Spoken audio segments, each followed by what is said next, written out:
Well, are you living paycheck to paycheck, trying just to figure out how to make your ends meet? Well, you're not alone. It's all too common across the country. And then right here in the Cape Fear, a new study is showing that too. WWY's Basil John joins us now with more on this study. So Basil, just how many people are affected? Well, Amanda, more than 40% of the area's population falls under this category, which the United Way calls ALICE.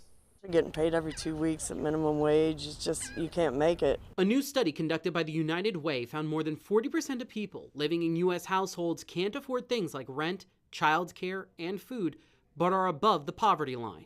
If you can't do all of those things based on your wage, then you are in that range. This range is for a group of people called ALICE, or Asset Limited Income Constrained Employed.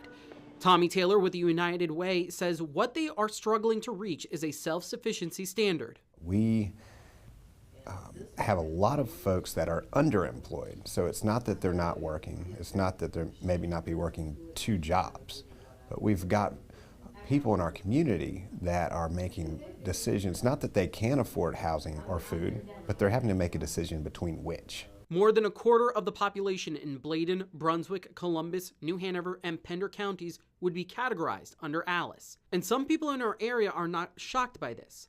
They just hope it will change someday. Something needs to be done with minimum.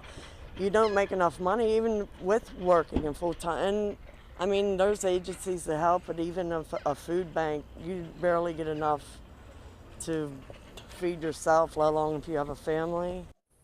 Now, Taylor says the numbers do not do enough to explain the situation because they do not properly showcase how deep the poverty has sunk into these areas. Amanda? Thank you, Basil.